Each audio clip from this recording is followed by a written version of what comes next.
Hi hello good morning എല്ലാവർക്കും പുതിയൊരു വീഡിയോയിലേക്ക് സ്വാഗതം. അപ്പോൾ നമ്മളങ്ങനെ ദുബായിലെത്തിയിട്ട് ഫസ്റ്റ് ഡേ ആണ് കേട്ടോ. ഞാൻ രാവിലെ എഴുന്നേറ്റ് ബ്രേക്ക്ഫാസ്റ്റിൻ്റെ പരിപാടിയൊക്കെ നോക്കുകയാണ്. ഹസ്ബൻഡ് ഡ്യൂട്ടിക്ക് പോയി. അപ്പോൾ ഇന്ന് ഞാൻ ഒറ്റയ്ക്കേ ഉള്ളൂ. അപ്പോൾ ഈ ഒരു കിച്ചൺ ആദ്യമേ തൊട്ട് കാണുന്നവരാണെങ്കിൽ അവർക്ക് കണ്ട് പരിചയം ഉണ്ടായിരിക്കും. പുതിയത് വന്നവർക്ക് ചിലപ്പോൾ കണ്ടിട്ടുണ്ടാവില്ല. ഇപ്പോൾ ഇവിടെ കുറേ മാറ്റങ്ങളൊക്കെ വന്നു. കാരണം ഇവിടെ ഉണ്ടായിരുന്ന ഈ സ്റ്റാൻഡും ഇവിടെ ഉണ്ടായിരുന്ന വൈറ്റ് സ്റ്റാൻഡൊക്കെയാണ് നമ്മുടെ നാട്ടിലത്തെ ഇപ്പോഴത്തെ ഫ്ലാറ്റിൽ വെച്ചിരിക്കുന്നത്. അപ്പോൾ അതുകൊണ്ടാണ് ഇവിടെ കുറച്ച് മാറ്റങ്ങൾ. ഇപ്പോൾ രാവിലെ ബ്രേക്ക്ഫാസ്റ്റ് ആസ് യൂഷ്വൽ ഇവിടെയൊക്കെ വന്നു കഴിഞ്ഞാൽ പിന്നെ നമുക്ക് രാവിലെ പുട്ടും കടലയൊന്നും അവിടെയും കഴിക്കാറില്ല കേട്ടോ. ഇഡ്ഡലിയും ദോശയൊക്കെ ഇറങ്ങാനായിട്ട് ഇത്തിരി പാടാണ്.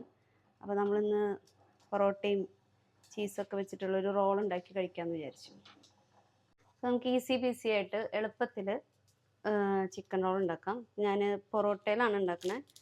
പൊറോട്ട നല്ല ബട്ടറൊക്കെ തേച്ച് രണ്ട് വശം നന്നായിട്ട് നെയ്യൊക്കെ ഇട്ട് നെയ്യല്ല ബട്ടറൊക്കെ ഇട്ട് മൊരിയിച്ച് വെച്ചിട്ടുണ്ട്. ഇനി അതിലോട്ട് നമ്മുടെ ചീസ് ഞാൻ ഒരു ചീസ് എടുത്തിട്ടുള്ളൂ. അത് മൊത്തത്തിൽ നീളം കിട്ടാൻ വേണ്ടിയിട്ട് രണ്ട് ഭാഗമായിട്ട് ഇങ്ങനെ വെച്ചിട്ടുണ്ട്. പിന്നെ ഇതിൻ്റെ മേലേക്ക് നമുക്ക് മുട്ട, പിന്നെ ടൊമാറ്റോ സോസ് രാവിലെ തന്നെ കഴിക്കാനായിട്ട് എനിക്ക് അത്ര വലിയ താല്പര്യമുള്ള ആളല്ല. പിന്നെ ഇത് ഉണ്ടാക്കുമ്പോൾ ഒരു ഭംഗിക്ക് വേണ്ടി മാത്രമായിട്ടാട്ടോ കുറച്ച് ഞാൻ വെച്ചിട്ടുള്ളൂ. കുട്ടികൾക്കൊക്കെ കൊടുക്കുമ്പോൾ അവർക്ക് ആവശ്യമുള്ള പോലെ ഇഷ്ടമുള്ള പോലെ ഉണ്ടാക്കാം. പിന്നെ ഇത് ഗാർലിക്കിൻ്റെ മയണൈസാണ്. അതെനിക്കിഷ്ടമാണ് ടേസ്റ്റ്. അപ്പോൾ അത് അധികമൊന്നുമില്ല, കുറച്ച്. ഓക്കെ, ഇത്ര മതി. അപ്പോൾ അത്രയും ആയിക്കഴിഞ്ഞാൽ എഴുന്നേറ്റ് എൻ്റെ ശബ്ദമൊക്കെ ശരിയായി വരണുള്ളൂ കേട്ടോ. നമുക്കിതിങ്ങനെ മടക്കി റോളാക്കാം. അപ്പോൾ അങ്ങനെ രാവിലത്തെ ബ്രേക്ക്ഫാസ്റ്റ് കഴിക്കാനുള്ള റോള് റെഡി ആയിട്ടുണ്ട്. ജോലിക്ക് പോകുന്ന സമയത്തും മക്കൾ സ്കൂളിൽ പോകുന്ന സമയത്തൊക്കെ ഇത് തന്നെയാണ് ഇവിടുത്തെ ഞങ്ങളുടെ രാവിലത്തെ ഒരു പ്രാഥമിക ഭക്ഷണം എന്ന് പറഞ്ഞാൽ. ഇത് ഉണ്ടാക്കാനും എളുപ്പമാണ്, ഹെൽത്തിയാണ്. കാരണം ചീസാണ്, എഗ്ഗാണ്, അപ്പോൾ ഹെൽത്തിയാണ്. അപ്പോൾ കഴിക്കാനും കുട്ടികൾക്ക് ഇഷ്ടമാണ്. അവർക്ക് മടിയൊന്നുമില്ല. അവർക്ക് ഇത് തന്നെ കഴിക്കാനും ഇഷ്ടമുള്ളൂ. ഇപ്പോൾ ഇവിടെ വന്നിട്ട് നമ്മൾ അവരുടെ അടുത്ത് പുട്ടുണ്ടാക്കാം, അല്ലെങ്കിൽ ഇഡ്ഡലി ഉണ്ടാക്കാം, ദോശ ഉണ്ടാക്കാം എന്ന് പറയണമെങ്കിൽ അവർക്ക് താല്പര്യമൊന്നുമില്ല. അപ്പോൾ അവർക്ക് ഇതാണ് ഇഷ്ടം, ഉണ്ടാക്കാൻ എളുപ്പമാണ്. അപ്പോൾ നമുക്ക് ബ്രേക്ക്ഫാസ്റ്റിൻ്റെ ഫുഡ് റെഡി ആയിട്ടുണ്ട്. ഇനി നമുക്ക് കോഫി. ഇത് ഈസി പീസി നമ്മുടെ ഹെൽത്തി ബ്രേക്ക്ഫാസ്റ്റ് കഴിച്ചിട്ട് ബാക്കി കാര്യങ്ങൾ. ബ്രേക്ക്ഫാസ്റ്റ് കഴിക്കുന്നതിന് മുന്നേ ഞാൻ വേറൊരു കാര്യം കാണിച്ചു തരാം കേട്ടോ.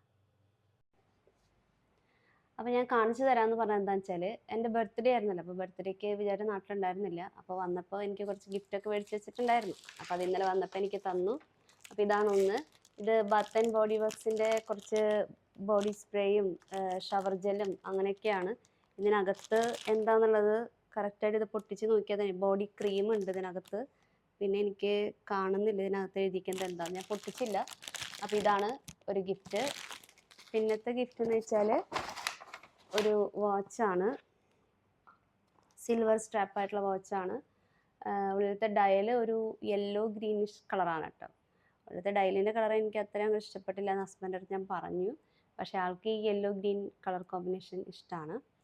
അപ്പോൾ ഇതാണ് സിൽവർ സ്ട്രാപ്പാണ്. സ്ട്രാപ്പിന് ഇത്തിരി വലുപ്പം കൂടുതലാണ്. അപ്പോൾ എനിക്ക് നാട്ടിൽ ചെന്നിട്ട് അത് വെട്ടിക്കാം എന്ന് വിചാരിച്ചു. അപ്പോൾ വാച്ച് ഞാൻ എപ്പോഴും ഉപയോഗിക്കുന്ന ഒരാളാണ്. അതുകൊണ്ടാണ് ഈ ഒരു കൈ എപ്പോഴും ഒഴിഞ്ഞ് കിടക്കുന്നത്. അപ്പോൾ എനിക്ക് കല്യാണം കഴിഞ്ഞ് വന്ന ഫസ്റ്റ് ദിവസം തന്നെ ഹസ്ബൻഡ് റൂമിൽ വന്നപ്പോൾ അന്ന് കുവൈറ്റിലായിരുന്നു. അപ്പോൾ അന്ന് എനിക്ക് അവിടെ നിന്ന് കൊണ്ടുവന്ന വാച്ചാണിത്. ഒരു പോലെയുള്ളൊരു വാച്ചാണ്, ടൈറ്റാൻ്റെ വാച്ചാണിത്. ഇത് 14 വർഷമായിട്ടും ഞാൻ പൊന്നുപോലെ കൊണ്ട് നടക്കുന്ന വാച്ചാണ്. ഈ ഒരു വാച്ച് തന്നെയാണ് എൻ്റെ കയ്യിൽ ഭൂരിഭാഗം ഉണ്ടാവുക. ഒരുപാട് വാച്ചുകളൊക്കെ ഞാൻ മേടിക്കാറുണ്ട്, ഫാൻസി വാച്ചുകളൊക്കെ. പക്ഷേ അതൊക്കെ ഞാൻ കുറച്ച് ദിവസങ്ങൾ ഒരു എന്താ പറയുക, ഒരു പുതിയ ഡ്രസ്സ് ഇടുമ്പോൾ അതിൻ്റെ മാച്ചിനോ അങ്ങനെയൊക്കെ ഒന്ന് ഇട്ടാലായി അത്രേ ഉള്ളൂ. പക്ഷെ എപ്പോഴും ഉപയോഗിക്കുന്ന വാച്ച് ഇതാണ്. അത് എവിടെ പോയാലും ഞാൻ കൊണ്ടുപോകും, എൻ്റെ ബാഗിൽ ഈ വാച്ച് ഉണ്ടായിരിക്കും. അപ്പോൾ ഇതെനിക്ക് ഫേവറേറ്റ് വാച്ചാണ് കേട്ടോ. പിന്നത്തെ ഒരു ഗിഫ്റ്റ് എന്ന് വെച്ചാൽ ഒരു മാലയും ബ്രേസ്ലെറ്റാണ്. ഇത് ഗോൾഡൊന്നുമല്ല, ഫാൻസിയാണ്. ആളിങ്ങനെ മോളിലൊക്കെ പോയപ്പോഴേ കണ്ടപ്പോൾ വാങ്ങിച്ചതാണെന്ന് പറഞ്ഞു. ഇതാണ് ഒരു നെക്ക് പീസാണിത്. എങ്ങനെയുണ്ട്, ഭംഗിയുണ്ടോ? നല്ല ഷൈനിങ് ആയിട്ടുള്ള സ്റ്റോൺ ആണ് കേട്ടോ. പിന്നെ അതിൻ്റെ തന്നെ കമ്മലില്ല, അതിനുള്ളത് പിന്നൊരു ബ്രേസ്ലെറ്റാണ്, കൈ ചെയിൻ. ഇങ്ങനെ ഒരു 3 ബട്ടർഫ്ലൈ ആണ് കേട്ടോ, സ്റ്റാർ അല്ല, ബട്ടർഫ്ലൈ ആണ്. അപ്പോൾ ഇങ്ങനെ കുറച്ച് ഗിഫ്റ്റൊക്കെ ആൾ വൈകിട്ട് ഡ്യൂട്ടി കഴിഞ്ഞ് വന്നപ്പോൾ ഞാൻ പിന്നെ ഇവിടെ വന്നു ഇരുന്നു. ആസ് യൂഷ്വൽ ഞാൻ ഉറങ്ങി.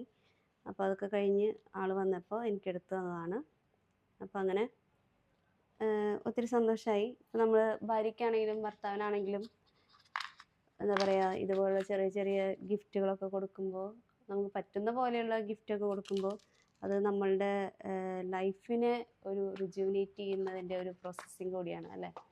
അപ്പോൾ അവർ ആ ദിവസത്തെ നമ്മൾ ഓർക്കുന്നുണ്ട് അല്ലേ, നമുക്ക് വേണ്ടി ഒരു കാര്യം കരുതി വെച്ചിട്ടുണ്ട് എന്നുള്ളത് പറയുമ്പോൾ അത് വലിയൊരു സന്തോഷമുള്ള കാര്യം തന്നെയാണ്. അപ്പോൾ ഇതായിരുന്നു ബർത്ത്ഡേ ഗിഫ്റ്റ്.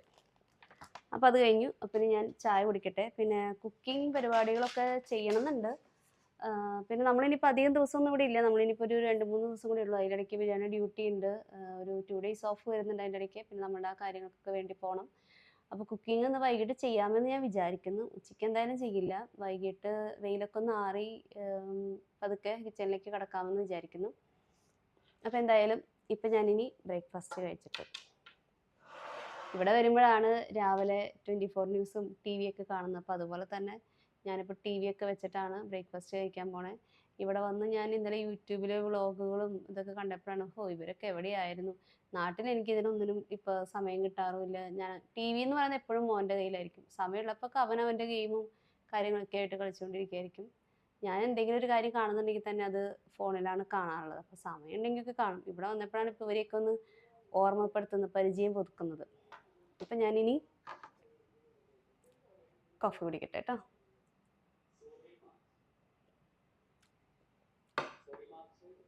അവലത്തെ ചായ കുടിയൊക്കെ കഴിഞ്ഞപ്പോൾ പിന്നെ ഞാൻ കുറച്ച് നേരം ടി വി ഒക്കെ കണ്ടിരുന്നു. അത് കഴിഞ്ഞ് എഡിറ്റ് ചെയ്തു. പിന്നെ ഞാൻ കിടന്ന് ഉറങ്ങി കേട്ടോ.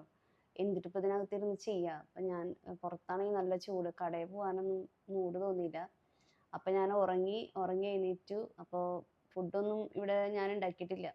അപ്പോൾ വേറെ അടുത്ത് പറഞ്ഞിട്ടുണ്ടായിരുന്നു പുറത്തുനിന്ന് ഓർഡർ ചെയ്തോളൂ കഴിച്ചോളൂ എന്നൊക്കെ പറഞ്ഞിട്ടുണ്ടായിരുന്നു. പക്ഷെ എനിക്ക് ചൂട് കാരണം തോന്നുന്നു എനിക്കങ്ങനെ ഫുഡ് ഇപ്പോൾ പുറത്തുനിന്ന് ഓർഡർ ചെയ്യുമ്പോൾ നമ്മളൊന്നല്ലെങ്കിൽ ബിരിയാണിയാണ് കൂടുതലും അങ്ങനത്തെ എന്തെങ്കിലും ഫുഡ് ഓർഡർ ചെയ്യുള്ളൂ. ചോറും സദ്യ സാമ്പാറൊക്കെ ആയിട്ടുള്ള ചോറ് വന്നിട്ടുണ്ടെങ്കിൽ പിന്നെ അത് കഴിക്കുമ്പോൾ നമ്മൾ അങ്ങനെ എന്തെങ്കിലും കഴിക്കുള്ളൂ. അപ്പോൾ എനിക്ക് അങ്ങനെ ഹെവി ആയിട്ടൊരു ഫുഡ് കഴിക്കാൻ തോന്നുന്നില്ല, ചൂട് കാരണം തോന്നുന്നു. അപ്പം ഞാൻ വിചാരിച്ചു കുറച്ച് ഫ്രൂട്ട്സ് കഴിക്കാം. എന്തായാലും നാട്ടിൽ നിന്നായാലും നമ്മൾ മിസ് ചെയ്യുന്ന ഒരു കാര്യം, ഇവിടെ നിന്ന് പോയപ്പോൾ മിസ് ചെയ്യുന്ന ഒരു കാര്യം ഫ്രൂട്ട്സാണ്.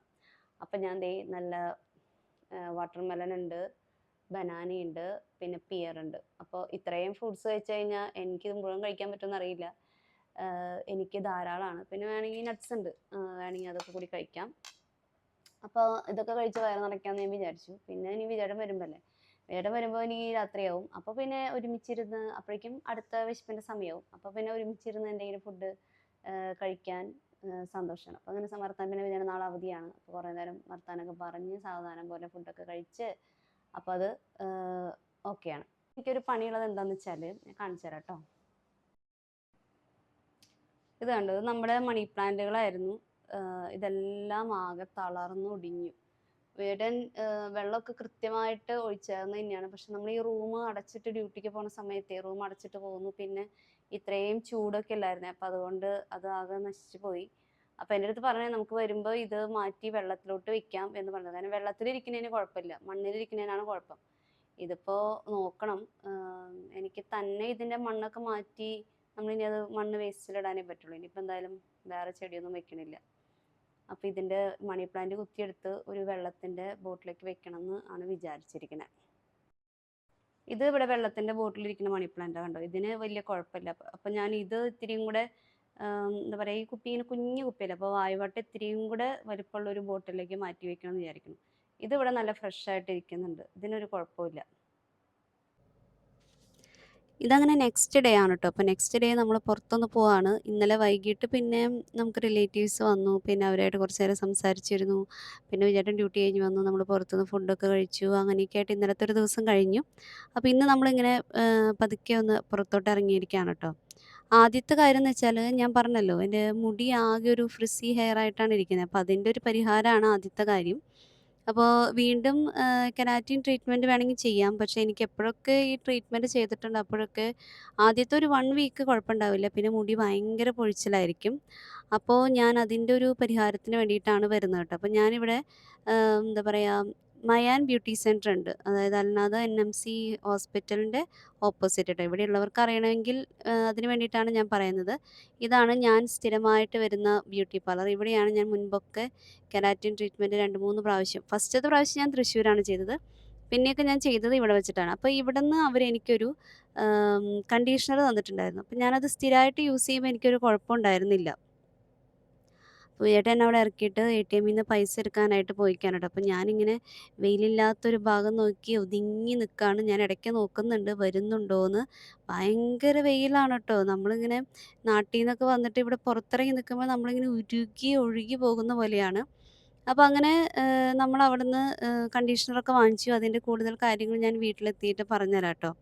അപ്പോൾ നമ്മൾ ഇപ്പോൾ താമസിക്കുന്ന ഈ വീടിന് മുന്നേ പണ്ട് താമസിച്ചിരുന്ന വീടിൻ്റെ ഏരിയയും മരുമോള് ആദ്യം പഠിച്ച സ്കൂളും ഒക്കെയാണ് ട്ടോ ഇത്. അപ്പോൾ ഞങ്ങൾ ആ വഴി കടന്നു പോയപ്പോൾ ഇങ്ങനെ അതിനെക്കുറിച്ചൊക്കെ പറയായിരുന്നു. അത് കഴിഞ്ഞ് ഞങ്ങൾ നേരെ പോകുന്നത് ഡേ ടു ഡേ ഷോപ്പിലാണ്. അപ്പോൾ നമ്മൾ അൽക്കിസൈസിലുള്ള ഡേ ടു ഡേ ഷോപ്പിലാണ് ട്ടോ പോകുന്നത്. ഞാൻ പറഞ്ഞില്ലേ ഇന്നലെ മണി പ്ലാന്റ് വെക്കാനായിട്ടുള്ള നമുക്ക് അതിൻ്റെ പോട്ട് വേണം. അപ്പോൾ അതിന് വേണ്ടിയിട്ടാണ് പോകുന്നത്. അങ്ങനെ ഡേ ടു ഡേ ഷോപ്പെന്ന് പറഞ്ഞാൽ ഒരു ഡേ ടു ഡേ അത് തന്നെയാണ് അതിൻ്റെ കാര്യവും. എല്ലാ കാര്യങ്ങളും കിട്ടുന്ന ഒരു കട. നമുക്ക് ഒന്നിനും ഒരു ക്വസ്റ്റ്യൻ മാർക്കില്ല. എന്ത് നമ്മൾ മനസ്സിൽ വിചാരിച്ച് പോയാലും കണ്ടോ ഇപ്പോൾ ഇതിൻ്റെ തന്നെ പലതരം ബൗളുകൾ പല വലിപ്പത്തിലും പല എന്താ പറയുക ട്രാൻസ്പെറൻ്റ് ആയിട്ടും അതല്ലാത്തതും ഷേപ്പും ഒക്കെ വ്യത്യാസമുള്ള ഒരുപാട് ബൗളുകൾ അവിടെ ഉണ്ടായിരുന്നു. പിന്നെ ഞാനിത് നിങ്ങൾക്കൊന്ന് ജസ്റ്റ് ഒന്ന് കാണിച്ചു തരാൻ വേണ്ടി വീഡിയോ എടുത്തു എന്നുള്ളൂ ട്ടോ. ദേ നമ്മുടെ ചട്ടിയും കലവും ഒക്കെ ഉണ്ട്. ഏതൊരു കാര്യവും നമ്മുടെ വീട് അറേഞ്ച് ചെയ്യണമെന്ന് നമ്മൾ മനസ്സിൽ വിചാരിച്ച് പോയാൽ അതിൻ്റെ എല്ലാ കാര്യങ്ങളും നമുക്കിവിടെ കിട്ടും. പക്ഷേ എല്ലാ കാര്യത്തിനും നമ്മൾ വിചാരിക്കുന്ന പോലെ തന്നെയുള്ള ഒരു ക്വാളിറ്റി ഇവിടുന്ന് പ്രതീക്ഷിക്കരുത് മാത്രം. ഇതൊരു എന്താ പറയുക ഒരു ഗ്ലാസ് കണ്ടതാണ്. അപ്പോൾ അതിൻ്റെ സ്ട്രോ പുറത്താണ് നിൽക്കുന്നത്. അപ്പോൾ ഞാൻ വിചാരിക്കും ഇതെങ്ങനെ വെള്ളം കുടിക്കുന്നത്. അപ്പോൾ അതിൻ്റെ ഏറ്റവും ടിപ്പ് ഇൻസൈഡിലോട്ട് അവർ ഇൻസേർട്ട് ചെയ്തിട്ടുണ്ട് ട്ടോ. ഇത് ഡിസ്പോസിബിളിൻ്റെ പാത്രമാണ്. ഞാൻ വിചാരിച്ചിട്ടുള്ളൊരു കാര്യമായിരുന്നു ഡിസ്പോസിബിളിൻ്റെ പാത്രം എന്തായാലും മേടിക്കണം. നാട്ടിലിത് വളരെ മസ്റ്റായിട്ടുള്ളൊരു കാര്യമാണെന്നാണ്. ഇത് കണ്ടോ ഡിസ്പോസിബിളിൻ്റെ പാത്രം തന്നെ നല്ല ഡിസൈനൊക്കെ ആയിട്ട്. ഇവിടെ കൊടുത്തിരിക്കുന്ന ഈ പാത്രങ്ങളൊന്നും കണ്ടാൽ നമുക്ക് മനസ്സിലാവുക പോലുമില്ല കേട്ടോ അത് അങ്ങനത്തെ ഒരു ഡിസ്പോസിബിൾ ആണെന്ന്. പിന്നെ വാട്ടർ ബോട്ടിൽ എന്തായാലും ഏത് നിറത്തിൽ ഏത് വർണ്ണത്തിൽ എന്താ പറയുക ഏത് ഷേപ്പിൽ വേണം എന്നുണ്ടെങ്കിൽ എല്ലാതും ഇവിടെ കിട്ടും. ഈ പ്ലാസ്റ്റിക്കിൻ്റെ സ്റ്റോറേജുകളും അതൊക്കെ ഇഷ്ടം പോലെയാണ്. നമുക്കിങ്ങനെ കിച്ചണിൽ വെക്കാനാണെങ്കിലും ബാസ്ക്കറ്റുകളാണെങ്കിലും ഓർഗനൈസേഴ്സ് ആണെങ്കിലും ഇഷ്ടം പോലെ നമുക്ക് ഇവിടെ ഡേ ടു ഡേന്ന് കിട്ടും ട്ടോ. ഈ ഒരു ഡേ ടു ഡേ കാണിക്കണമെങ്കിൽ ഒരു 1 ഡേ തന്നെ വേണം. ഇത് കണ്ടോ നമ്മുടെ നാട്ടിലെ ഫ്ലാറ്റിൽ കിച്ചണിൽ നമ്മൾ ഒരാളെ വിളിച്ച് അളവെടുത്ത് പണിയിപ്പിച്ചാണ് ഷെൽഫ് പണിത്. ഇവിടെ സിമ്പിളായിട്ട് ഏകദേശം ഒരു 5000 രൂപയിൽ ഒതുങ്ങിയിട്ടാണ് ആ ഷെൽഫ് ഇരിക്കുന്ന. കബോർഡുകൾ ക്ലോസ്ഡ് ആണ്. നല്ല എന്താ പറയുക നല്ല കൺവീനിയൻ്റ് ആയിട്ടുള്ളതായിരുന്നു ട്ടോ. പിന്നെ ദേ നോക്കിയേ ഫ്ലാസ്കുകൾ ഏത് കളറിൽ വേണം ഏത് ഷേപ്പിൽ വേണം ഇതിൻ്റെയൊന്നും ഡിസൈൻ നമ്മളൊരു മറ്റൊരു ഇപ്പോൾ ലുലുവിലോ അല്ലെങ്കിൽ നെസ്റ്റോയിലോ അങ്ങനെയുള്ള ഷോപ്പിലൊന്നും പോയി കഴിഞ്ഞാൽ നമുക്ക് ഇത്രയും വെറൈറ്റി ഡിസൈൻസിലൊന്നും നമുക്ക് ഒരു കാര്യങ്ങളും കാണാൻ പറ്റില്ല കേട്ടോ. അതുപോലെയാണ് ഫ്ലാസ്കുകളൊക്കെ. ഇതിൻ്റെ ഒന്നും വില ഇത്തിരി വില കൂടുതലാണ്. അപ്പോൾ അതിനുള്ള ക്വാളിറ്റി ഉണ്ടാവുമായിരിക്കും എനിക്കറിയില്ല. പിന്നെ നൂലപ്പത്തിൻ്റെ അച്ച് നമ്മുടെ പഴയ കാലഘട്ടത്തിൽ പ്രസ് ചെയ്യുന്ന അച്ച് വരെയുണ്ട്. പിന്നെ ചീനിച്ചട്ടികൾ ചപ്പാത്തി പ്രസ് പിന്നെ ദേ നമ്മുടെ പരിപ്പും കടലയൊക്കെ ഇട്ട് വെക്കാൻ പറ്റിയിട്ടുള്ള ഏത് തരം പാത്രങ്ങൾ വേണമെങ്കിലും ഏത് അളവിൽ വേണമെങ്കിലും ഭംഗിയായിട്ട് തന്നെ അവിടെ നല്ല രസമായിട്ട് അറേഞ്ച് ചെയ്തിട്ടുണ്ട് ട്ടോ. സാധാരണ ഡേ ടു ഡേ എന്ന് പറയുമ്പോൾ നമ്മൾ 1 to 10 ദിർഹംസ് ഒക്കെയാന്ന് പ്രതീക്ഷിക്കും. പക്ഷേ ഇവിടെ അങ്ങനെയല്ല. ഇവിടെ എന്താ പറയുക 60, 70, 80 ദിർഹംസ് വരെയുള്ള കാര്യങ്ങളുണ്ട് ട്ടോ. പിന്നെ കീ ചെയിനുകൾ പിന്നെ മേക്കപ്പ് പ്രൊഡക്ട്സ്. മേക്കപ്പ് പ്രൊഡക്ട്സ് ഒരിക്കലും നമ്മൾ ഇവിടുന്ന് എന്താ പറയുക ട്രൈ ചെയ്യാറേ ഇല്ല. കാരണം അത് നമ്മുടെ സ്കിന്നുമായിട്ട് അത്രയും യോജിച്ച് നിൽക്കുന്ന കാര്യമാണ്. നമ്മൾ ഇവിടുന്ന് ഒരു വില കുറവിൻ്റെ കാര്യങ്ങൾ നോക്കി മേടിച്ചിട്ട് നമ്മൾ അടുത്ത ഡെർമറ്റോളജിസ്റ്റിന് അതിനേക്കാൾ കൂടുതൽ കാശ് കൊടുക്കേണ്ടി വരും. അപ്പോൾ പിന്നെ റിസ്ക് എടുക്കാതിരിക്കുകയാണ് നല്ലത്. അപ്പോൾ അങ്ങനെ ഡേ ടു ഡേന്ന് അത്യാവശ്യം സാധനങ്ങളൊക്കെ മേടിച്ച് ഇറങ്ങി. ഇപ്രാവശ്യമാണ് കേട്ടോ നമ്മൾ ഏറ്റവും കുറവ് ചെറിയൊരു കവറുമായിട്ട് ഇറങ്ങിയത്. സാധാരണ മക്കളെയും കൊണ്ട് വരികയാണെങ്കിൽ ക്രയോണ് അവന് ജീപ്പ് കളിപ്പാട്ടങ്ങൾ അത് ഇത് എന്നൊക്കെ പറഞ്ഞിട്ട് ഒരു ഡേ ടു ഡേ കയറി ഇറങ്ങിയാൽ ഒരു വലിയ കവറായിട്ടാണ് കേട്ടോ. നിസാരം എന്തെങ്കിലും മേടിക്കാം എന്ന് വിചാരിച്ചിട്ടാണ് നമ്മൾ കയറുക. പക്ഷേ ഇറങ്ങുമ്പോൾ വലിയ കവറായിട്ടാവും ഇറങ്ങുക. അതാണ് അതിൻ്റെ ഒരു പ്രത്യേകത. കാരണം എന്ന് വെച്ചിട്ടുണ്ടെങ്കിൽ നമ്മുടെ വീട്ടിലേക്ക് ഇപ്പം ഞാൻ പറഞ്ഞില്ലേ ഇങ്ങനെ ബാസ്ക്കറ്റ് ഫ്രൂട്ട് ബാസ്ക്കറ്റ് അല്ലെങ്കിൽ ലോണ്ടറി ബാസ്ക്കറ്റ് ഇങ്ങനെയുള്ള കാര്യങ്ങളൊക്കെ മേടിക്കാനായിട്ട് നമ്മൾ സ്വതവേ ഡേ ടു ഡേ തന്നെയാണ് കേട്ടോ വരാറുള്ളത്. അതല്ലാതെ ഇപ്പോൾ നമുക്ക് ഇപ്പോൾ ഈ പറഞ്ഞ പോലെ ഫ്ലാസ്ക് അല്ലെങ്കിൽ അങ്ങനത്തെ ഇത്തിരിയും കൂടെ ക്വാളിറ്റിയിൽ കൂടെ ഉപയോഗിക്കേണ്ട കാര്യങ്ങളാണെങ്കിൽ നമ്മൾ ലുലുന്നോ നെസ്റ്റോലോ അങ്ങനെയൊക്കെ പോയി മേടിക്കും. അത് കഴിഞ്ഞ് നമ്മൾ ലൈഫിൻ്റെ ഫാർമസിയിൽ വന്നു. അതെന്താണെന്ന് വെച്ചിട്ടുണ്ടെങ്കിൽ നമ്മൾ ഈ ഒമേഗ 3 മൾട്ടി വൈറ്റമിൻ ടാബ്ലറ്റ്സ് ഒക്കെ മേടിക്കാനാണ് കേട്ടോ.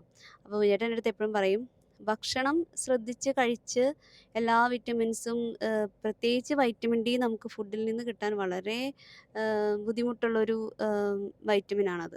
അപ്പോൾ അങ്ങനെയുള്ള കാര്യങ്ങൾക്കൊക്കെ വേണ്ടി നമ്മൾ സപ്ലിമെൻറ്റ്സ് തന്നെ എടുക്കേണ്ടി വരും. അപ്പോൾ സപ്ലിമെൻറ്റ്സ് ഒരിക്കലും മരുന്നായിട്ട് വിചാരിക്കരുത്. മരുന്ന് കഴിക്കാതിരിക്കാനുള്ള ഒരു പ്രിക്കോഷനാണ് മൾട്ടി വൈറ്റമിൻസ് എന്ന് പറയും. അപ്പോൾ മക്കൾക്കാണെങ്കിലും നമ്മളിങ്ങനെ വൈറ്റമിൻസിൻ്റെ ഗമ്മീസ് മേടിച്ച് കൊടുക്കാറുണ്ട്.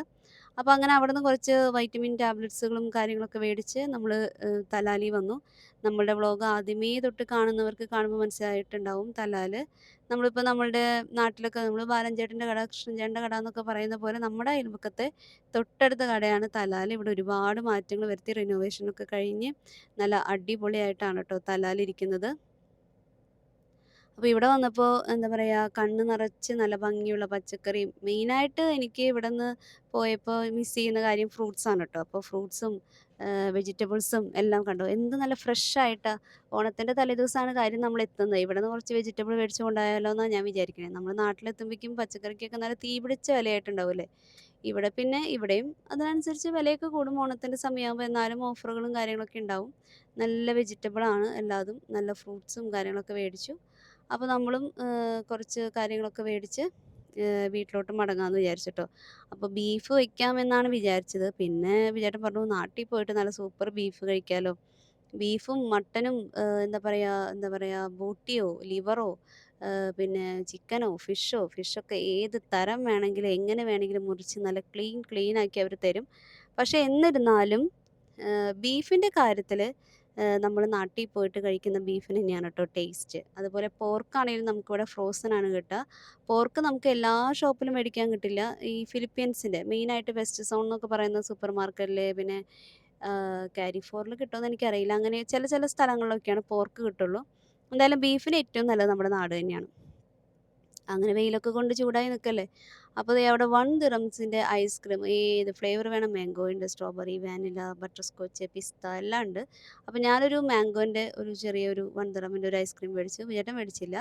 അപ്പോൾ ഞാനത് കഴിച്ചുകൊണ്ട് നമ്മുടെ ഫ്ലാറ്റിലോട്ട് വരാനുണ്ട്. നമ്മുടെ ഫ്ലാറ്റിൻ്റെ തൊട്ടടുത്താണ് ഈ സൂപ്പർ മാർക്കറ്റ്. അതുകൊണ്ട് തന്നെ നമ്മൾ കാറ് അവിടെ പാർക്കിങ്ങിലിട്ടിട്ട് നമ്മൾ നടന്നു വരികയാണ് ചെയ്തത്. അപ്പോൾ ഈ പുറത്ത് ഒരുപാട് ചെടികൾ വിൽക്കാൻ വെച്ചിട്ടുണ്ട് കേട്ടോ. റോസാപ്പൂവും മുല്ലപ്പൂവും ചെമ്പരത്തിപ്പൂവും അങ്ങനെയൊക്കെ. അപ്പോൾ നമ്മളുടെ ഈ കണ്ടീഷണറിനെ കുറിച്ച് പറയാം. ഇതാണ് നമ്മൾ ബ്യൂട്ടി പാർലറിൽ പോയിട്ട് മേടിച്ചത്. ഇതെന്ന് വെച്ചിട്ടുണ്ടെങ്കിൽ കെരാറ്റിൻ ട്രീറ്റ്മെൻറ്റ് കഴിഞ്ഞവർക്ക് വേണ്ടിയിട്ടുള്ള പ്രത്യേകം ഹെയർ മാസ്ക് ആണിത് കേട്ടോ. ഇത് ബ്രസീലിയൻ്റെയാണ്. ഇത് ഞാൻ ഒരുപാട് നാൾ ഉപയോഗിച്ച് എനിക്ക് ഒരുപാട് ഗുണമുള്ളതായിരുന്നു. ഇപ്പോൾ കുറേ നാളായിട്ട് ഉപയോഗിക്കാതിരുന്നത് കൊണ്ടാണെന്ന് തോന്നുന്നു എൻ്റെ ഹെയർ ഇങ്ങനെയായത്.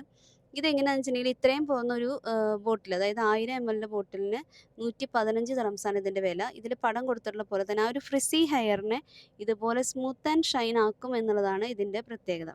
അപ്പോൾ നമ്മൾ ആദ്യം നമ്മൾ ഇപ്പോൾ ഒരു വെളിച്ചെണ്ണയൊക്കെ തേച്ചിട്ടാണെങ്കിൽ തല നന്നായി ഷാമ്പൂ ഇട്ട് വാഷ് ചെയ്ത് കളഞ്ഞതിന് ശേഷം ആ മുടിയിൽ നിന്ന് വെള്ളം ഒന്ന് കളഞ്ഞാൽ ജസ്റ്റ് ആ വെറ്റ് എയറിൽ നമ്മൾ ഈ കണ്ടീഷണർ മുഴുവൻ, അതായത് ഈ ഹെയർ മാസ്ക് മുഴുവൻ നമ്മൾ അപ്ലൈ ചെയ്യണം. നമ്മൾ കണ്ടീഷണർ ഉപയോഗിക്കുന്ന പോലെ. അങ്ങനെ ഇതെല്ലാം നമ്മൾ മുടിയിൽ നന്നായി സ്കാൽപ്പിലാക്കേണ്ട കാര്യമില്ല. മുടിയിൽ നന്നായി അപ്ലൈ ചെയ്തതിന് ശേഷം നമ്മളൊരു ക്രാബ് ക്ലിപ്പ് ഇട്ടിട്ട് മുടീനെ കെട്ടി കുത്തി വയ്ക്കുക. അത് കഴിഞ്ഞ് നമ്മൾ മേലൊക്കെ കുളിച്ച് എല്ലാം കഴിഞ്ഞ് വരുമ്പോഴേക്കും ഒരു 10 മിനിറ്റ് 10-15 മിനിറ്റിൻ്റെ സമയം കൊണ്ട് വീണ്ടും നമ്മളിത് പറ്റുമെങ്കിൽ ചെറിയ ചൂടുവെള്ളത്തിൽ, ഏറ്റവും ചെറിയ ചൂടുവെള്ളത്തിൽ വാഷ് ചെയ്യുന്നതാണ് കൂടുതൽ നല്ലത്. അപ്പോൾ മുടി നല്ല സിൽക്ക് ആൻഡ് സ്മൂത്തായിട്ട് കിടക്കും കേട്ടോ. നമുക്കെന്തായാലും ഉപയോഗിച്ചിട്ട് ഞാൻ നോക്കി നോക്കട്ടെ എൻ്റെ പരിഹരിക്കാൻ പറ്റുമെന്ന് ഞാൻ പറയാം കേട്ടോ. അത് കഴിഞ്ഞ് ദേ നമ്മൾ മീൻകറി വെക്കണം. അപ്പോൾ അതിൽ മീൻകറി വെക്കുന്നത് ഞാൻ ഇതുവരെ ഇവിടെ കാണിച്ചിട്ടില്ല. അപ്പോൾ എന്തായാലും ഇന്ന് കാണിച്ചേക്കാമെന്ന് വിചാരിച്ചു. അപ്പോൾ ഇഞ്ചി, വെളുത്തുള്ളി, ചുവന്നുള്ളി, പിന്നെ പൊടികളായിട്ടുള്ള മഞ്ഞൾപ്പൊടി, മുളക് പൊടി, കാശ്മീരി പൊടി കൂടുതലുണ്ട് കേട്ടോ, അതാണ് അത്ര കളറ്. പിന്നെ ഉപ്പ്, ഇതെല്ലാം ചേർത്ത് നന്നായി, പിന്നെ വെളിച്ചെണ്ണ ഒഴിച്ച് നന്നായി തിരുമ്മി ഉടയ്ക്കണം. അതിലാണ് അതിൻ്റെ ഒരു പ്രത്യേകത. അതെല്ലാം തിരുമ്മി ഉടച്ച് കഴിയുമ്പോൾ നമ്മൾ കഴുകി വൃത്തിയാക്കി വെച്ചിരിക്കുന്ന മീൻ, നമ്മളിന്ന് മേടിച്ചിരിക്കുന്നത് ആവോലിയാണ് കേട്ടോ, കറുത്ത ആവോലിയാണ്. അപ്പോൾ ആവോലി നമ്മൾ മീനിൽ എല്ലാ മസാലകളും നന്നായി പിടിപ്പിച്ചതിന് ശേഷം ഒരു 4 കുടംപുളി നന്നായി കഴുകി വൃത്തിയാക്കിയതിന് ശേഷം വെള്ളത്തിലിട്ട് വെച്ചിട്ടുണ്ടായിരുന്നു. അപ്പോൾ അതും കൂടെ ഒഴിച്ച് വെള്ളവും പുളിയും എല്ലാം ചേർത്ത് നന്നായിട്ടൊന്നിങ്ങനെ ചട്ടി ഒന്ന് എന്താ പറയുക വട്ടം തിരിച്ച് മിക്സ് ചെയ്ത് ഗ്യാസ് കത്തിക്കാം. അപ്പോൾ ഞാൻ ദേ കുറച്ച് കറിവേപ്പിലയൊക്കെ ഭംഗിക്കായിട്ടും മണത്തിനായിട്ടും രുചിക്കായിട്ടൊക്കെ ഇട്ടിട്ടുണ്ട് കേട്ടോ. ഏറ്റവും കുറഞ്ഞ സമയം കൊണ്ട് ഏറ്റവും രുചികരമായിട്ട് എളുപ്പത്തിൽ വെക്കാൻ പറ്റുന്ന ഒരു കറിയാണ് കേട്ടോ മീൻകറി. പിന്നെ മീൻകറിയുടെ ഒരു പ്രത്യേകത എന്ന് വെച്ചിട്ടുണ്ടെങ്കിൽ അറിയാലോ, ഇരിക്കും തോറും ആണ് അതിൻ്റെ ടേസ്റ്റ് കൂടെ. ഇപ്പോൾ ഈ ഒരു മീൻകറി എന്ന് വെച്ചിട്ടുണ്ടെങ്കിൽ അതിൻ്റെ ഒരു കഷ്ണം മീനും ആ ഒരു പൊതിഞ്ഞിരിക്കുന്ന കുറച്ച് ചാറും മതി നമുക്ക് ഊണ് കഴിക്കാനായിട്ട്. ഒരുപാട് കറിയുടെ ഒന്നും ആവശ്യമില്ല. അപ്പോൾ അങ്ങനെ ചൂട് ഒരു വശത്ത് ഇങ്ങനെ കൂടിക്കൊണ്ടിരിക്കുന്നുണ്ട്. കിച്ചണിൽ നിൽക്കുമ്പോൾ നല്ല ചൂടുണ്ട് കേട്ടോ. അപ്പം ഞാൻ എൻ്റെ രീതിയിലും വിജയേട്ടൻ്റെതായ രീതിയിലും എൻ്റർടൈൻമെൻറ്റുകളൊക്കെ അവിടെയുണ്ട്. ഞാനപ്പോൾ പൈനാപ്പിളിൻ്റെ ഒരു ജ്യൂസ് കുടിക്കുകയാണ്. വിജയൻ്റേതായ ഡ്രിങ്കൊക്കെ കഴിക്കുന്നുണ്ട്. അപ്പോൾ അങ്ങനെ പിന്നെ എപ്പോഴായാലും കിച്ചണിൽ ഇങ്ങനെ കുക്ക് ചെയ്യണ സമയത്തായാലും ഞാനിങ്ങനെ കുറച്ച് വെള്ളമോ അല്ലെങ്കിൽ ജ്യൂസോ എന്തെങ്കിലും കൊണ്ടുവന്ന് വെക്കാറുണ്ട് കേട്ടോ. അപ്പോൾ നമ്മുടെ മീനിങ്ങനെ നല്ല ഭംഗിയിൽ തിളച്ച് ദേ വറ്റി നല്ല പുളിയൊക്കെ പിടിച്ച് നല്ല സൂപ്പർ ടേസ്റ്റിലാണ് കേട്ടോ ഇരിക്കുന്നത്. അങ്ങനെ ഞാനും വിജയേട്ടനും കൂടെ അവിടെ വർത്താനം പറയാനിരിക്കുകയാണ്. അപ്പോൾ ഈ ഒരു ടേബിളും 2 ചെയറും കൊണ്ടുവന്നിട്ടത് ഞാൻ കിച്ചണിൽ ജോലി ചെയ്യുമ്പോൾ മോനെ പഠിപ്പിക്കണം എന്നുള്ള ഉദ്ദേശത്തിലാണ് ഇതവിടെ മേടിച്ചിട്ടത്. പക്ഷെ പിന്നീട് മോനെ പഠിപ്പിക്കൽ നടന്നിട്ടില്ലെങ്കിലും ഇങ്ങനെ വിജയനുള്ള സമയത്താണെങ്കിൽ അല്ലെങ്കിൽ മക്കളുടെ സമയത്താണെങ്കിലും അവർ അവിടെ വന്നിരുന്ന് വർത്താനം പറയും. അപ്പോൾ ഞാൻ അവർക്ക് എന്തെങ്കിലും കഴിക്കാനുള്ളത് അവിടെ വെച്ച് കൊടുക്കും. അല്ലെങ്കിൽ അവർ തന്നെ അവരുടേതായ രസങ്ങളും രുചികളൊക്കെ നോക്കി അങ്ങനെ ഒരു എൻ്റർടൈൻമെൻറ്റ് ടേബിളാണ് കേട്ടോ അത്. അപ്പോൾ അങ്ങനെ നാട്ടിലെ വിശേഷങ്ങൾ, വീട്ടിലെ വിശേഷങ്ങൾ, ഭാവി കാര്യങ്ങൾ, അങ്ങനെയുള്ള ഒരുപാട് കാര്യങ്ങളാണ് സംസാരിച്ചുകൊണ്ടിരിക്കുന്നത്. അപ്പോൾ ഞാനെപ്പോഴും ചിന്തിക്കാറുണ്ട്, നമുക്ക് പറയണമെങ്കിൽ കേൾക്കാൻ ഒരാളുണ്ടാവണം അല്ലേ? അപ്പോൾ ഭാര്യയാണെങ്കിലും ഭർത്താവാണെങ്കിലും നമുക്ക് നല്ലൊരു ലിസണർ ആയിരിക്കുക എന്നുള്ളത് വലിയൊരു കാര്യമാണ്. പിന്നെ അതുപോലെ തന്നെയാണ് നമ്മളെപ്പോഴും ഒരുപാട് കാര്യങ്ങളെക്കുറിച്ച് നമുക്ക് സംസാരിക്കാനുള്ള കാര്യങ്ങളുണ്ട്. പക്ഷേ ഒരു ഭാര്യയും ഭർത്താവും ചിലപ്പോൾ ഈ നമ്മളുടെ ജീവിതത്തിലെ ബാധ്യതകളെക്കുറിച്ചും കടങ്ങളെക്കുറിച്ചും അങ്ങനെയൊക്കെ കൂടുതൽ സമയം സംസാരിച്ച് ജീവിതത്തിനെ അങ്ങട് ബോറടിപ്പിക്കും. നമ്മുടെ ലൈഫ് ഒന്നേ ഉള്ളൂ. നമുക്ക് കിട്ടിയിരിക്കുന്ന പാർട്ട്ണറുമായിട്ട് നമ്മുടെ ലൈഫ് എന്ന് പറയുന്നത് അത്രയും ഇമ്പോർട്ടൻ്റ് ആയിട്ടുള്ള സമയങ്ങളാണ്. അവിടെ നമുക്ക് പറയാൻ ഈ ലോകത്തിൽ നമുക്ക് ഇനിയിപ്പോൾ നമ്മളൊരു കൂട്ടുകാരനെ പോലെയോ നമ്മുടെ ഒരു അപ്പനെ പോലെയോ നമ്മുടെ ഒരു എന്താ പറയുക ഒരു കാമുകനെ പോലെയോ ഭർത്താവിനെ പോലെ എല്ലാം കാര്യങ്ങളെക്കുറിച്ചും ഏതൊരു സബ്ജക്റ്റിനെ കുറിച്ച് നമുക്ക് സംസാരിക്കാൻ പറ്റുന്നത് നമ്മളുടെ പാർട്ട്ണറിൻ്റെ അടുത്താണ്. അത് അതുപോലെ തന്നെ ആയിരിക്കും വേണം കേട്ടോ. എന്തും തുറന്ന് പറയാനുള്ളൊരു ബന്ധം നമുക്ക് നമ്മുടെ പാർട്ട്ണറുമായിട്ട് ഉണ്ടായിരിക്കണം. ചിലവർ അയ്യോ അതൊക്കെ ഇങ്ങനെ അങ്ങനെയല്ല. എല്ലാ കാര്യങ്ങളെക്കുറിച്ച് സംസാരിക്കാനുള്ളൊരു മടിയും ചമ്മലൊക്കെ നമുക്ക് ആദ്യമൊക്കെ ഉണ്ടാവും. പക്ഷെ അതൊക്കെ മാറി വരണം. കുറച്ച് വർഷങ്ങൾ കൊണ്ട് അത് മാറ്റിയെടുത്ത് നമ്മളങ്ങനെ എല്ലാ കാര്യങ്ങളെക്കുറിച്ചും തുറന്ന് സംസാരിക്കുന്നവരാകണം. അതുപോലെ തന്നെ കണ്ണിൽ കണ്ണിൽ നോക്കി സംസാരിക്കാൻ പറ്റുക എന്ന് പറയുന്നതാണ് ഏറ്റവും വലിയൊരു വിജയം. കണ്ണിൽ നിന്ന് നമ്മളുടെ ഒരു നോട്ടം മാറിയാൽ അതിൽ നമ്മുടെ മനസ്സിനൊരു അകൽച്ചയോ എവിടെയോ ഒരു ഭയമോ പേടിയോ ഉണ്ടെന്നാണ് ഞാൻ വിശ്വസിക്കുന്നത്. അപ്പോൾ കണ്ണിൽ കണ്ണിൽ നോക്കി സംസാരിക്കാൻ നമ്മൾ കുറച്ച് സമയം കണ്ടെത്തണം. ഏറ്റവും പേഴ്സണൽ ആയിട്ടുള്ള നമ്മുടെ സമയങ്ങളാണ്. അതുപോലെ തന്നെ നമ്മളുടെ ലോകത്ത് നടക്കുന്നതും രാഷ്ട്രീയം ആയിക്കോട്ടെ, സിനിമ ആയിക്കോട്ടെ, പിന്നെ സോഷ്യൽ മീഡിയ ആയിക്കോട്ടെ, വീടായിക്കോട്ടെ, നാടായിക്കോട്ടെ എന്തിനേക്കുറിച്ചും മനസ്സ് തുറന്ന് കുറേ നേരം സംസാരിക്കുമ്പോൾ അത് നമ്മളുടെ ലൈഫിന് എന്താ പറയുക വലിയൊരു പരസ്പരം ഒരു മോട്ടിവേഷനാണ് ട്ടോ അത്. പിന്നെന്താ അപ്പം അങ്ങനെ ഞങ്ങളങ്ങനെ ഒരുപാട് കാര്യങ്ങളെക്കുറിച്ച് സംസാരിച്ചുകൊണ്ടിരിക്കുന്നുണ്ട്. അതിൻ്റെ ഇടയ്ക്ക് നമ്മുടെ കുക്കിങ്ങും കാര്യങ്ങളൊക്കെ നടക്കുന്നുണ്ട്. പിന്നെ ഇപ്പം ഈ ഒരു കാര്യമൊന്നും അങ്ങനെ പെട്ടെന്നന്നെ ഒരു സുപ്രഭാതത്തിൽ ഉണ്ടായതല്ല ട്ടോ. ഇപ്പം ഞങ്ങളുടെ കല്യാണം കഴിഞ്ഞിട്ട് 14 വർഷമായി. ഞാൻ എപ്പോഴും പറയുന്നതാണ് കല്യാണം ഒരു ആദ്യത്തെ 5 വർഷമൊക്കെ നിങ്ങൾ ക്ഷമിക്കേ, സഹിക്കേ. അത് കഴിഞ്ഞിട്ടും പറ്റുന്നില്ല എങ്കിൽ മാത്രം ഒരു ഡിസിഷൻ എടുക്കാനൊക്കെ പറയാറുണ്ട്. കാരണം നമ്മൾ വ്യത്യസ്തമായ കുടുംബങ്ങളിൽ നിന്നും കുടുംബതലങ്ങളിൽ നിന്നും വന്നവരായതുകൊണ്ട് തന്നെ ഇപ്പം ഞാനും വിജയനാണെങ്കിലും ആദ്യത്തെ ഒരു 5 വർഷമൊക്കെ എടുത്തിട്ടുണ്ട് ഞങ്ങൾ പരസ്പരം ഒന്ന് മനസ്സിലാക്കിയെടുക്കാനും ആ ഒരു ട്രാക്കിലെത്താനൊക്കെ ആയിട്ട്. അപ്പോൾ ആ ഒരു കാലഘട്ടത്തിലൊക്കെ ഒരുപാട് വഴക്കുകളും പിണക്കങ്ങളും ഒക്കെ ഉണ്ടായിട്ടുണ്ട്. പക്ഷെ ഓരോ പിണക്കം ഉണ്ടാവുമ്പോഴും അതിൻ്റെ ഒരു കാര്യം എന്താണെന്ന് വെച്ചാൽ ഏഹ് പിണക്കം മാറാതെ നമ്മളൊരു ദിവസം അവസാനിപ്പിക്കരുത്. അത് എത്ര നേരം സംസാരിച്ചിട്ടാണെങ്കിലും ഒരു പുലർച്ചെ വരെ സംസാരിച്ചിട്ടാണെങ്കിലും അത് തീർന്ന് സന്തോഷമായിട്ട് വേണം നമ്മൾ ഉറങ്ങാനായിട്ട്. അതെപ്പോഴും നമ്മൾ ശ്രദ്ധിക്കണം.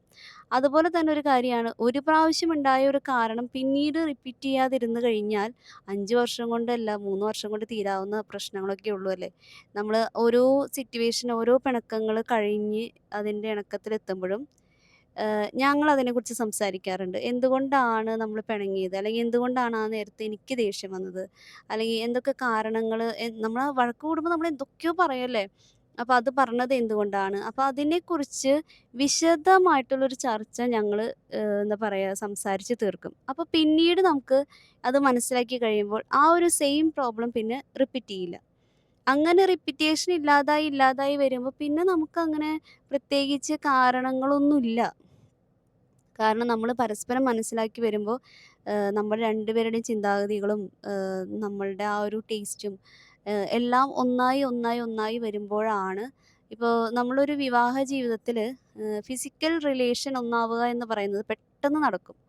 മെന്റലി നമ്മൾ ഒന്നാവാനാണ് വർഷങ്ങളോളം സമയമെടുക്കുന്നത്. അപ്പോൾ അത് അങ്ങനെയാണ് ആ പ്രൊസീജിയർ. അപ്പോൾ അതുകൊണ്ട് തന്നെ അതിന് നമ്മൾ ക്ഷമയോടുകൂടെ കാത്തിരുന്നാലേ പറ്റൂ. പിന്നെ ഈ പറഞ്ഞ പോലെയാണ് നമ്മളുടെ ജീവിതത്തിൽ നിരന്തരമായ പ്രശ്നങ്ങൾ ഉണ്ടാകുന്ന ഒരു ഭാഗം ഏതാണെന്ന് കണ്ടെത്തി കഴിഞ്ഞാൽ അതിനിപ്പോൾ എത്ര എന്താ പറയുക എത്ര മൂല്യമുള്ളതാണെന്ന് പറഞ്ഞാലും അതിനെ നമ്മൾ മാറ്റി നിർത്തിയേ പറ്റുള്ളൂ. കാരണം എന്താണെന്ന് വെച്ചിട്ടുണ്ടെങ്കിൽ നമ്മളുടെ ലൈഫിൽ നിന്നുണ്ടാകുന്നതാണ് ഇനി നമ്മുടെ മക്കൾ, അവരുടെ ഭാവി, അവരുടെ ജീവിതം അവർ കണ്ടുപഠിക്കുന്നത്. അപ്പോൾ അവർക്കുള്ളൊരു ലൈഫ് ഫ്രെയിം ചെയ്ത് കൊടുക്കേണ്ട ഏറ്റവും വലിയ ഉത്തരവാദിത്വം ഉള്ളത് അവരുടെ പാരൻസായ നമുക്കാണ്. അപ്പം നമ്മളത് നമ്മളുടെ പല കാരണങ്ങൾ കൊണ്ട് അത് നമ്മൾ അവർക്ക് ചെയ്തു കൊടുത്തിട്ടില്ല എങ്കിൽ നമ്മളുടെ ലൈഫിന് ഒരു അർത്ഥമില്ല എന്നാണ് എനിക്ക് തോന്നാറുള്ളത്. അപ്പോൾ അതുകൊണ്ട് തന്നെ നമ്മളുടെ മക്കൾക്ക് ഏറ്റവും വലിയ പാഠമെന്ന് പറയുന്നത് നമ്മളുടെ പാരൻസിൻ്റെ ഭാഗത്തുനിന്ന് കാണുന്ന സ്നേഹവും സപ്പോർട്ടും അതൊക്കെയാണ് ട്ടോ. അങ്ങനെ വർത്താനമൊക്കെ പറഞ്ഞിരുന്നത് നമ്മൾ ഇന്ന് എന്താ പറയുക മെഴുക്ക് പുരട്ടി വെക്കാനാണ് എനിക്ക് എപ്പോഴും ഇഷ്ടം. പക്ഷെ വിചാരണ ഈ മെഴുക്ക് എണ്ണ എന്ന് കേൾക്കുന്നത് ഇഷ്ടമല്ലാത്തത് കൊണ്ട് തന്നെ നമ്മൾ ഇങ്ങനെയാണ് വെക്കാറുള്ളത് കേട്ടോ. അപ്പോൾ ഞാൻ പ്രഷർ കുക്കറിൽ നമ്മുടെ അച്ചിങ്ങയും കായും ഒറ്റൊരു വിസിലടിച്ച് വേവിച്ച് വെച്ചിട്ടുണ്ടായിരുന്നു. എന്നിട്ട് അത് കഴിഞ്ഞ് നമ്മൾ വെളുത്തുള്ളിയും ചുമന്നുള്ളിയും എപ്പോഴും ഇങ്ങനെ ഉപ്പേരികൾ വെക്കുമ്പോൾ വെളുത്തുള്ളിയാണ് കൂടുതൽ നമ്മളിവിടെ ഉപയോഗിക്കാറുള്ളത് കേട്ടോ. അപ്പോൾ അങ്ങനെ വെളുത്തുള്ളിയും ചുമന്നുള്ളിയൊക്കെ നന്നായി ചതച്ച് ഇട്ടു. അതിൽ മഞ്ഞൾപ്പൊടിയും മുളക് പൊടിയും പിന്നെ കുത്തിപ്പൊടി മുളകാണ് ഉപ്പേരികൾക്ക് കൂടുതൽ ഇവിടെ താല്പര്യം. അത് കഴിഞ്ഞ് അതൊക്കെ നന്നായി വേപ്പിലയിട്ട് നന്നായി മുരിഞ്ഞ് വന്നപ്പോൾ കുക്കറിൽ വേവിച്ച് വെച്ച പയറും കായും ഇട്ടു. അത് കഴിഞ്ഞ് അതെല്ലാം നന്നായി മിക്സ് ചെയ്ത് ഒതുക്കിപ്പെറുക്കി ഉപ്പൊക്കെ നോക്കിയപ്പോൾ ഉപ്പ് കുറവാണ്. അങ്ങനെ ആവശ്യത്തിന് ഉപ്പും ഇട്ട് ഇതുപോലെ നന്നായി പൊത്തി വെക്കുക. അപ്പോൾ നമ്മൾ ഊണൊക്കെ കഴിക്കാറാവണ സമയമാകുമ്പോഴേക്കും അത് എല്ലാം പിടിച്ച് നല്ല ടേസ്റ്റൊക്കെ നല്ല അടിപൊളിയായിട്ടുണ്ടാവും. പിന്നെ ഇനി നമുക്ക് മീൻ വറുക്കണം. അപ്പോൾ മീൻ വറുക്കാനായിട്ട് മഞ്ഞൾപ്പൊടി, മുളക് പൊടി, ഉപ്പ്, കുരുമുളക് പൊടി, പിന്നെ ഇത്തിരി വിനാഗിരി, പിന്നെ കുറച്ച് നാരങ്ങാനീര് പിഴിയുന്നുണ്ട്, പിന്നെ ഇഞ്ചി വെളുത്തുള്ളി പേസ്റ്റ്, ഇത്രയും കാര്യങ്ങളൊക്കെ ചേർത്ത് നന്നായി മിക്സ് ചെയ്തു. അപ്പോൾ ഈ മിക്സ് ചെയ്യുമ്പോൾ ഇത്തിരി ഡ്രൈ ആണെന്നുണ്ടെങ്കിൽ നമ്മളതിൽ കുറച്ച് വെള്ളം ഒഴിക്കും കേട്ടോ. കാരണം ഈ മീനിലൊക്കെ നന്നായി പിടിക്കാൻ വേണ്ടിയിട്ട്. അത് കഴിഞ്ഞ് വറുക്കാൻ ഉപയോഗിക്കുന്നത് നമ്മൾ സെയിം ആവൂര് തന്നെയാണ്. അപ്പോൾ അതൊക്കെ എല്ലാ കഷ്ണങ്ങളും നന്നായി ചട്ടിയിലിട്ട് വിചാരം പരട്ടി പിന്നെ ഇത്രയും മുളക് പൊടി ഒക്കെയാകുമ്പോൾ എൻ്റെ അടുത്ത് പറയും ഇനി കൈ എരിയാൻ നിൽക്കണ്ട എന്ന് പറഞ്ഞിട്ടാണ് കേട്ടോ വിചാരണ അത് മിക്സ് ചെയ്യുന്നത്. പിന്നെ വിചാരണ അത് ഭയങ്കര ഇഷ്ടമുള്ളൊരു കാര്യമാണ്. അപ്പോൾ അങ്ങനെ നമ്മളതിനി ഭക്ഷണം കഴിക്കാൻ നേരത്ത് എടുക്കാമെന്ന് വിചാരിച്ച് അത് നമ്മൾ ഫ്രിഡ്ജിൽ കൊണ്ട് വെച്ചേക്കാണ് കേട്ടോ.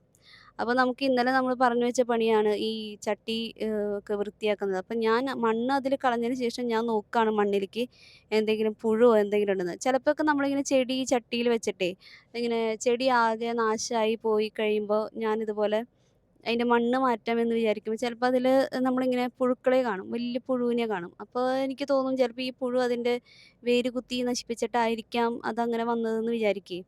അപ്പോൾ അതുകൊണ്ട് ഇപ്രാവശ്യം ഈ മണി പ്ലാന്റ് ഇങ്ങനെ ആയപ്പോൾ അതിലേക്കും അതിൻ്റെയും മണ്ണിൽ ഞാൻ നോക്കുകയാണ്. പക്ഷെ അത് വാടിയത് ചൂട് കൊണ്ടും ഇവിടെയുള്ള ആ ഒരു ഹ്യൂമിഡിറ്റിയും താങ്ങാൻ പറ്റാതെ വാടി തളർന്നു പോയതാന്ന് തോന്നുന്നു. അപ്പോൾ ഇനിയിപ്പോൾ വെള്ളത്തിലോട്ട് എടുത്ത് വെക്കാനായിട്ട് അതിലേതെങ്കിലും നല്ലതുണ്ടോ അതിൽ നിന്ന് കിട്ടുമോ എന്നാണ് കേട്ടോ ഞാൻ നോക്കുന്നത്. അപ്പോൾ ഞാൻ നോക്കിയിട്ട് അതെല്ലാതും തളർന്നൊടിഞ്ഞ് അതിൻ്റെ ഒരു പരുവത്തിലായിട്ടുണ്ട്. അപ്പോൾ എന്നാൽ പിന്നെ കളയാം. ഇനിയിപ്പോൾ എന്തായാലും പുതിയൊരു ചെടിയൊന്നും വെക്കണില്ല. പണ്ടത്തെയൊക്കെ വീട്ടിൽ നമുക്ക് നല്ല ബാൽക്കണി ഉണ്ടായിരുന്നു. അപ്പോൾ നമ്മൾ നല്ല രീതിയിൽ തന്നെ അന്നൊന്നും നമുക്ക് യൂട്യൂബും വ്ളോഗൊന്നും ഉണ്ടായില്ല. അന്നൊക്കെ നമ്മൾ നല്ല രീതിയിൽ നല്ല കാശ് മുടക്കി സ്റ്റാൻഡൊക്കെ പണിത് നല്ല ഭംഗിയായിട്ട് നമ്മൾ ചെടികളൊക്കെ വെച്ചിട്ടുണ്ടായിരുന്നു കേട്ടോ. ഇവിടെ നമുക്ക് ബാൽക്കണി എന്ന് പറയുന്നത് ഇല്ല. ഇത് നമ്മൾ തുണികൾ ഇടാനായിട്ട് തന്നെ പുറത്തോട്ടൊന്ന് സെറ്റ് ചെയ്തെടുത്തിരിക്കുന്നതാണ്. അതുകൊണ്ട് അങ്ങനെ പിന്നെ ചെടികളൊന്നും വെച്ച് പിടിപ്പിക്കാനും നട്ടു വളർത്താനുള്ള ആ ഒരു മൈൻഡൊന്നും ഇല്ല. എന്നാലും പിന്നെ ഒരു പച്ചപ്പ് ഒരു വീട്ടിൽ കാണണ്ടേ എന്ന് വിചാരിച്ചിട്ടാണ് ഇതെങ്കിലും നമ്മൾ വെച്ചിരിക്കുന്നത്. അപ്പോൾ നമ്മളങ്ങനെ കിട്ടിയ മണി പ്ലാന്റ് ഇവിടെ ഉണ്ടായിരുന്ന കുപ്പിയിലത്തെ മണി പ്ലാന്റൊക്കെ കൂടെ ഞാനൊക്കെ ഒന്ന് വേരൊക്കെ കൊണ്ടുപോയി കഴുകി വൃത്തിയാക്കി ഇലകളൊക്കെ ഒന്ന് കഴുകി നമ്മുടെ ബൗളിൽ നമ്മൾ നമ്മൾ കുടിക്കണ മിനറൽ വാട്ടറാണ് കേട്ടോ. നമ്മൾ പൈപ്പിൽ നിന്ന് വെള്ളം ഇപ്പോൾ എടുക്കാനേ പറ്റില്ല. ആ വെള്ളമൊക്കെ നിറച്ച് ഇപ്പം അങ്ങനെ വെച്ചിട്ടുണ്ട്. ഇനി അത് എന്താവും എന്നുള്ളത് ഇപ്പോൾ 2-3 ദിവസം കൊണ്ട് തന്നെ അവരൊക്കെ ഒന്ന് ഉഷാറാവും. ഇപ്പോൾ അവിടുത്തെ ഇവിടുത്തെയും ഫാമിലിക്കാരെല്ലാവരും കൂടെ ഒരുമിച്ചാണ് ഇരിക്കുന്നത്. അപ്പോൾ ഇനി അതിൻ്റെ ഒരു ബഹളവും പ്രശ്നം ഉണ്ടാവുമോ എന്നും അറിയില്ല. പിന്നെ ഇത് ലക്കി ബാമ്പു. ഈ ഒരു ബാമ്പു നമ്മൾ ഇതും ബോട്ടിലും ഇതെല്ലാം നമ്മൾ ഐക്കേന്ന് മേടിച്ചതാണ് കേട്ടോ. ഐക്കേന്ന് മേടിക്കുന്ന സമയത്ത് ഇതും ഒരു കച്ചിത്തുരുമ്പ് പോലെ ഒരു ചെറിയൊരു ഇതുണ്ടായിരുന്നുള്ളൂ. അത് പിന്നീട് വലുതായതാണ്. ഇത് നന്നായി വെള്ളം വലിച്ചെടുക്കും ചെയ്യും. വെള്ളം ഇതിൻ്റെ പെട്ടെന്ന് എന്താ പറയുക അഴുക്കാവുന്ന പോലെ എനിക്ക് തോന്നാറുണ്ട് കേട്ടോ. അപ്പോൾ ഇത് ഇടയ്ക്കിടയ്ക്ക് മാറ്റി കൊടുക്കണം. അങ്ങനെ ആ പണിയൊക്കെ കഴിഞ്ഞ് വന്നപ്പോഴേക്കും കുറച്ചൊക്കെ വിശന്നു. എന്നാൽ പിന്നെ ചോറുണ്ണാമെന്ന് വിചാരിച്ച് മീനൊക്കെ വറുത്തു. മീൻ വറുത്തതിൽ സവാളയും തക്കാളിയൊക്കെ ഇട്ട് ഒന്ന് ഡെക്കറേറ്റ് ചെയ്തെടുക്കാണ് കേട്ടോ. ഞാനങ്ങനെ ഒരുപാട് വലിയ റാണിയോ പാചകം ചെയ്യുന്ന ഒരാളൊന്നുമല്ല. പക്ഷേ എന്നാൽ എല്ലാ പാചകവും ഞാൻ ചെയ്യാറുണ്ട്. എല്ലാത്തരം ഫുഡ് ഉണ്ടാക്കാറുണ്ട്. അത് നമ്മുടെ വീട്ടിൽ നമ്മുടെ മക്കൾക്ക് ഇഷ്ടപ്പെട്ടതുപോലെ എങ്ങനെയാണോ അതുപോലെ. കാരണം നമുക്കിപ്പോൾ നമ്മുടെ വീട്ടിൽ കഴിക്കേണ്ടവരുടെ ഇഷ്ടത്തിനെ മാനിച്ചല്ലേ നമ്മൾ ഓരോന്നും ഉണ്ടാക്കേണ്ടത്. അങ്ങനെ എല്ലാം കഴിഞ്ഞ് ഞങ്ങൾ ഊണൊക്കെ കഴിക്കാനിരുന്നപ്പോഴേക്കും ഒരു വൈകിട്ട് ഒരു 6:30, 7 ഒക്കെ ആയിട്ടുണ്ട്. അപ്പോൾ ഞങ്ങളുടെ ലഞ്ചും ഡിന്നറും ഒരുമിച്ചാണ് കേട്ടോ. അപ്പോൾ ഇതൊക്കെയാണ് ഇന്നത്തെ ഊണായിരുന്നു. അപ്പോൾ ഞങ്ങൾ ചോറും അച്ചിങ്ങയും കായും ഉപ്പേരിയും മീൻ വറുത്തതും മീൻ കറിയൊക്കെ കൂട്ടി ഊണ് കഴിക്കുകയാണ്. അപ്പോൾ ഇനി പിന്നെന്താ നിങ്ങളുടെ വിശേഷങ്ങളൊക്കെ എന്താണ്? ഓണമൊക്കെ എവിടെ വരെയായി? ഓണത്തിന് വെക്കേണ്ട സദ്യയുടെ വിഭവങ്ങളും മെനു ഒക്കെ തയ്യാറാക്കിയോ? ഞാനും അതിനെക്കുറിച്ച് ഇവിടെയൊക്കെ ഇരുന്ന് ആലോചിക്കുന്നുണ്ട് കേട്ടോ. അപ്പോൾ നാളെ ഇനിയൊരു 2-3 ദിവസം കൂടെ ഉള്ളൂ. നാളെ നമുക്ക് വന്ന ആവശ്യങ്ങൾക്കൊക്കെ ആയിട്ട് പോകാനും അങ്ങനെ കുറച്ച് തിരക്കുകളൊക്കെ ഉണ്ട്. അപ്പോൾ ഒരു ഏഹ്, ദിവസവും 2 ദിവസം കൂടെ ഇങ്ങനെ കടന്നു പോവാണ്. അടുത്തൊരു വീഡിയോയിൽ പെട്ടെന്ന് കാണാം. See you soon. Bye by.